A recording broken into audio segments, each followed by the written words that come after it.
Hello there, you amazing viewers and subscribers. Welcome to a brand new Doctor Who video for today. So in this video I want to say thank you to my mate Zach and my mate Jonathan, who have actually posted this, well, basically sent me this picture of the new Sontaran look. So I want to do a video talking about this new kind of look for the Sontarans, and now I'm getting more excited for Doctor Who Series 13.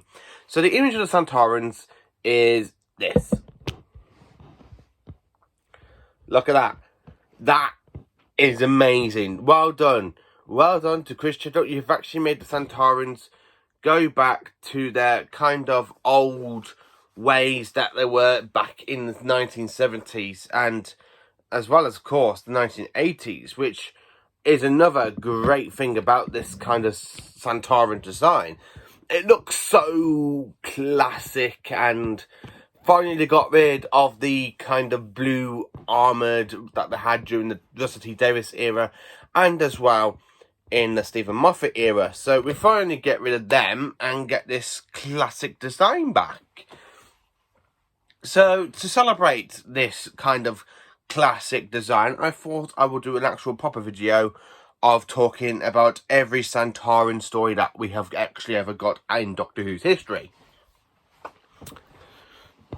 So, also, I've got the DVDs behind me to help me out with this. So, the very first time we actually see a Sontaran is in the 1973-1974 story known as the Time Warrior. So, which you get here on the DVD. I haven't got this on VHS, I'm afraid.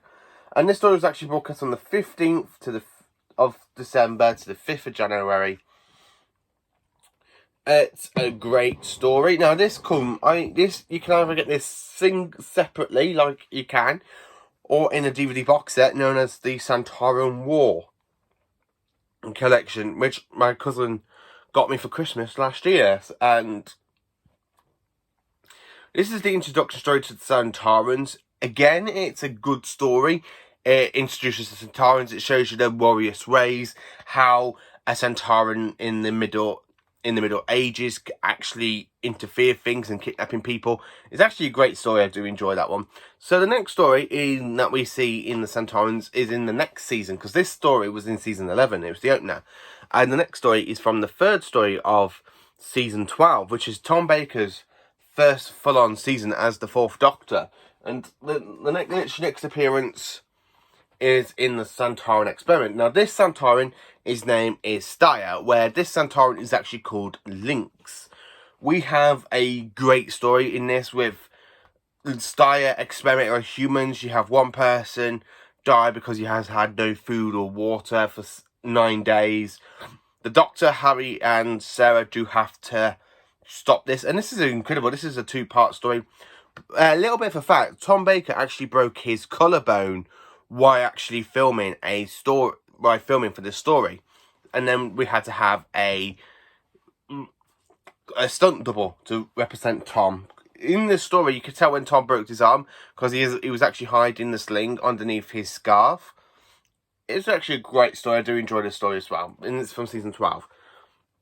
The next time we see the Sontarans in Doctor Who is not until season 15 in the final story, in story number 6, known as the Invasion of Time.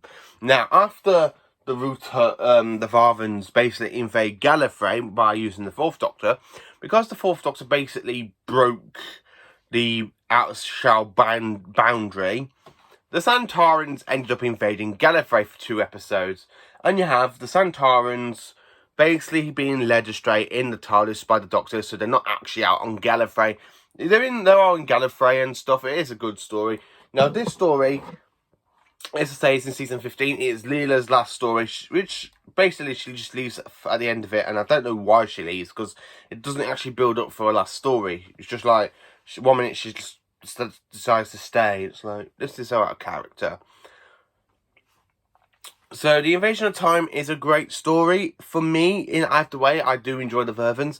I actually enjoyed the new version that you get in the DVD instead of the original effects, because the original effects are really, really bad. But this in the special edition, in the actual version, the new special effects is a lot better in this DVD.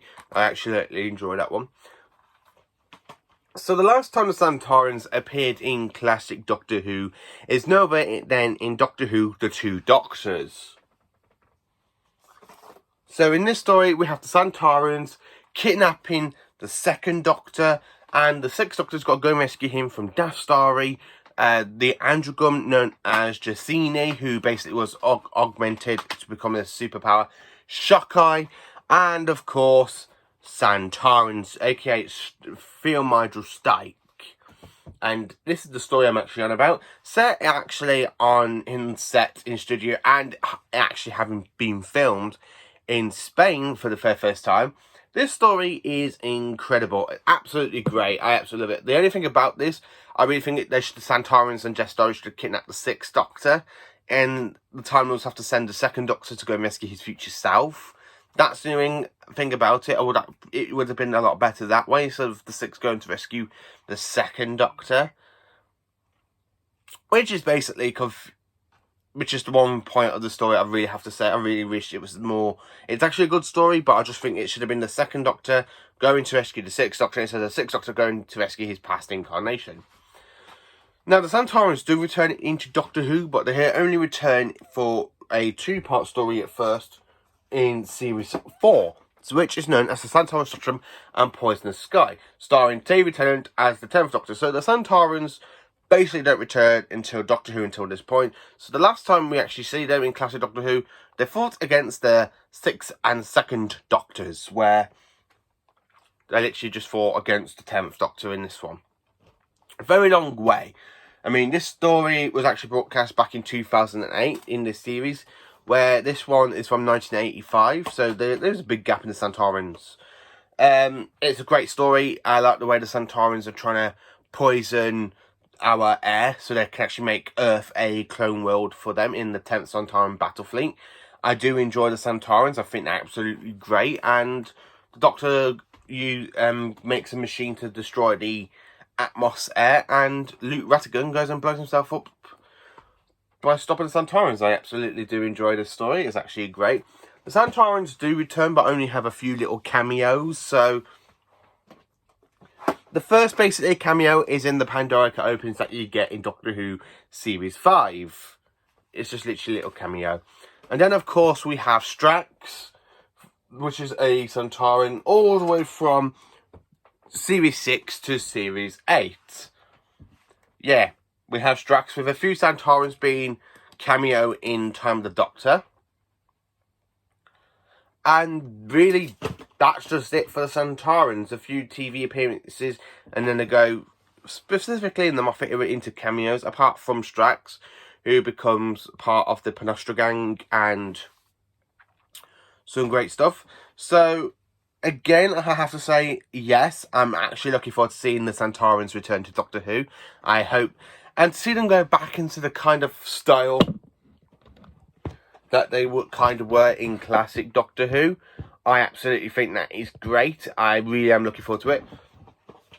I'm hoping that some point next year in the B&M range, we get this Sontaran in a figure set.